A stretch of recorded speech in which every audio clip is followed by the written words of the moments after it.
امریکہ نے اعلان کیا کہ وہ اپنا بحری بیڑا روانہ کر رہا ہے. اس کا بحری بیڑا پہنچ گیا, اس میں جہاز ہے, اس کے کمانڈوز پہنچ گئے, اور اینٹونی بلنکن نے اعلان کر دیا اگر آپ کو فورس چاہیے, ہماری ایئر فورس, ہماری انٹیلیجنس ایجنسیاں, ہماری نیوی سب آپ کے لیے تیار ہیں. اس کے بعد پیوٹن کا جو ریئیکشن آیا, اس کے بعد اردوغان کا آیا, پوری دنیا سے ریئیکشن آیا کہ کس مقصد کے لیے آ رہے ہیں. حماس سے لڑائی کے لیے تو آپ کو نہیں چاہیے, وہ سمندروں سے تو نہیں آ رہے, یا اسرائیل کی فورس کے پاس اتنا کچھ تو نہیں ہے کہ وہ سامنا نہ کر پائے, اس کے پاس اس سے کئی گنا زیادہ ہے. تو پھر یہ کیوں آ رہے ہیں؟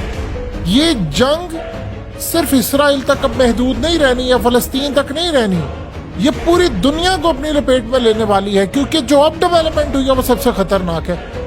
برطانیہ اپنے 2 خطرناک وار شپ بھیج رہا ہے اسرائیل کی مدد کرنے کے لیے, اور یہ وار شپ اتنے خطرناک ہیں کہ آپ یہ سمجھ لیجئے کہ اگر 2-3 ممالک کی جنگ ہوتی ہے تو یہ اس میں یوز ہوتے ہیں. اب آپ صرف اتنا سوال کا جواب دے دیجئے کہ آخر کار یہ وار شپ آ کیوں رہے ہیں, یہاں کرنے کیا آ رہے ہیں؟ کیونکہ صرف حماس اگر ان کی لڑائی ہے تو پھر تو امریکہ کا بحری بیڑا, امریکہ کی فوج, اس کی ایئر فورس یا برطانیہ کے جو وار شپ آ رہے ہیں اس کی تو ضرورت نہیں پڑے گی. لیکن یہ لڑائی بڑی ہے, یہ معاملہ بہت خطرناک ہونے والا ہے. یہ اتنا خطرناک ہے کہ جنہوں نے دنیا کے اندر تیسری جنگ عظیم یا وار نہیں, یہ ورلڈ وار ہونے جا رہی ہے, یہ ڈیزائن کی ہے انہوں نے. آپ ایک بات بتائیے کہ ادھر سے برطانیہ کے بحری بیڑے آ رہے ہیں, ادھر سے امریکہ کے بحری بیڑے آ رہے ہیں, اور ادھر سے اس کی فورسز, کمانڈوز وہ پہنچ گئے ہیں. پھر اس کے بعد انہوں نے کہا کہ ہم آپ کو ہتھیار, پیسہ سب دیں گے. ادھر یورپ نے کہہ دیا ہے کہ ہم اپنے فوج اور یہ تمام چیزیں روانہ کریں. ادھر نیٹو نے کہا ہے کہ 40 ممالک کی فوج آ رہی ہے, کرنے کیا آ رہے ہیں؟ یہی بات کل پیوٹن نے پوچھی تھی. اس نے کہا ہمیں یہ بتائیں کہ تم لوگ کرنے کیا آ رہے ہو, کس مقصد کے لیے آ رہے ہو. وہ مقصد نہیں ابھی تک بتا رہے, اب آپ کو سمجھ آئے گی. دیکھیں سب سے بڑا اکھاڑا سجنے والا ہے, یہ ابھی لوگوں کو سمجھ نہیں آ پا رہی. یہ لڑائی بہت بڑی ہونے والی ہے, اتنی بڑی ہونے والی ہے, اس میں 1 2 3 نہیں 15 20 25 50 ممالک بھی شامل ہو سکتے ہیں, کیونکہ اگر نیٹو شامل ہوئی تو 40-50 ممالک تو ویسے ہی آ جائیں گے. اب دوسری سطح پر اس میں آپ یہ دیکھیں امریکہ اور یہ سارے آ رہے ہیں اسرائیل کی مدد کرنے کے لیے. کس کے خلاف؟ حماس تو ایک چھوٹی سی طاقت ہے, حماس کا تو لیول ہی نہیں ہے کہ وہ لڑائی کر سکے. دیکھیں حماس کے پاس کیا ہے, پائپوں سے نکال کر وہ لوگ, یعنی آپ سوچئے پائپوں سے نکال کر وہ بناتے ہیں راکٹ, اس کی کیا ویلیو؟ آئرن ڈوم اس کو تباہ کر دیتا ہے. پھر وہ ڈرونز ان کے پاس اس لیول کے نہیں ہے, وہ تھوڑا سا نقصان کرتے ہیں. اگر وہ 1% نقصان کرتے ہیں تو یہ 100% کرتے ہیں پھر اس کے بعد ان کا, یعنی فلسطینیوں کا. تو آپ ایک بات بتا دیجئے کہ اتنی بڑی تعداد کے اندر یہ بحری بیڑے کرنے کے آ رہے ہیں. دیکھیں اس کا مطلب یہ ہے کہ کچھ بڑا ہونے والا ہے, اور وہ بڑا بار بار حقیقت ٹی وی آپ کو پچھلے تقریباً 4-5 سال سے بتا رہا ہے. ان کی پلاننگ, وہ معاملہ اب بگڑنے جا رہا ہے. اگر تو صرف اور صرف حماس کو سبق سکھانا ہے تو وہ تو اسرائیل ہمیشہ سے سکھاتا ہے. 2 آج چیزیں انہوں نے اعلان کر دی ہے. انہوں نے کہا ہے کہ ہم پورے کا پورا غزہ فتح کرنے جا رہے ہیں, یہ انہوں نے 2 ٹوک انداز کر لیے. اور دوسرا, امریکہ کے سینیٹرز کہہ رہے ہیں کہ وہ ایران کے اوپر بم مار, اور اس کے بعد دیگر ممالک. اور آج انہوں نے اعلان کیا ہے کہ جو ساتھ دے گا ان کا, یعنی فلسطین کے معاملے پر جو اسرائیل کے خلاف جائے گا اس پر پابندیاں عائد کرنے کی نتن یاہو نے ڈیمانڈ کر دی ہے. یعنی اس کا کیا مطلب ہے کہ جو ہمارے خلاف جائے گا ہم اس پر پابندیاں عائد کریں گے, تو کوئی ملک ان کے خلاف نہیں جائے گا. یہ اب تک کی صورتحال ہے. اب آپ ایک بات بتائیے کہ ان کے جو آ رہے ہیں وار شپس, یہ دونوں سائڈ سے, یورپ کی سائڈ سے, اس کا مطلب کوئی بڑا قتل عام ہونے والا ہے. اس کا مطلب ہے کہ ان کو ریئیکشن کا خطرہ ہے, اور وہ ریئیکشن کہاں سے آئے گا؟ اگر تو صرف غزہ کی بات ہے تو معاملہ یہاں نہیں رکنے والا. انہوں نے پورے کا پورا غزہ جو ہے وہ حاصل کرنا ہے. پھر اس کے بعد آئیں گے یہ مسجد اقصی کی جانب. آپ دیکھیے کہ سب سے زیادہ ریئیکشن آنے کا خطرہ کب ہے. غزہ اگر یہ فتح کر لیں گے تو ریئیکشن نہیں آئے گا. یہ بات آپ ذہن میں رکھ لیجئے گا, امت مسلمہ کی جانب سے ریئیکشن نہیں آئے گا. ابھی تک جو ریئیکشن آیا ہے اسی طرح کرے گا. ریئیکشن ان کو آنے کا خطرہ ہے کہ جب یہ مسجد اقصی کی سائڈ پر آئیں گے اور یہ کہیں گے کہ آج کے بعد یہ ہمارا ہو چکا ہے, اور یعنی ان کی حکومت کو وہ ڈسمس کریں گے. اس کے بعد وہ جائیں گے محمود عباس کے بعد, یعنی محمود عباس کو اس کی حکومت ختم کرنے کی پوری تیاری کریں گے. برطانیہ کے یعنی اس کے بعد ظاہر سی بات ہے پھر ریئیکشن آئے گا، ارد گرد سے لڑائی ہوگی، تو جب ریئیکشن آئے گا تو یہ جو وار شپ ہیں، یہ جو برطانیہ بھیج رہا ہے، امریکہ بھیج رہا ہے، یہ تب کام آئیں گے۔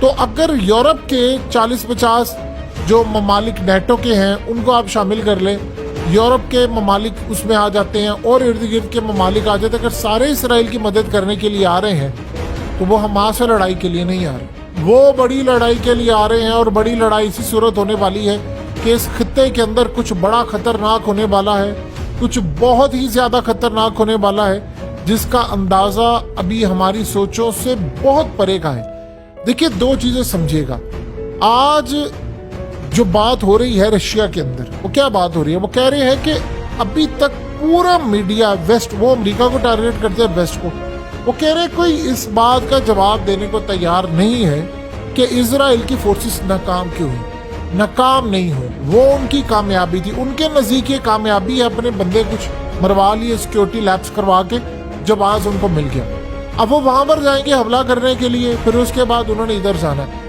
تو آپ یہ دیکھیں کہ جب وہ فلسطین کے اندر مسجد اقصی والی سائڈ پر آئیں گے تو وہاں پر تو ہے محمود عباس کی حکومت، اور محمود عباس جا رہے ہیں ماسکو۔ یاد رکھیے گا بشار الاسد کی حکومت گرانے کی جو تیاری تھی تو اس میں آ کر مدد کی تھی پیوٹن نے، حکومت اس کی بچائی تھی، وہاں پر اس نے اڈے بنا لیے تھے۔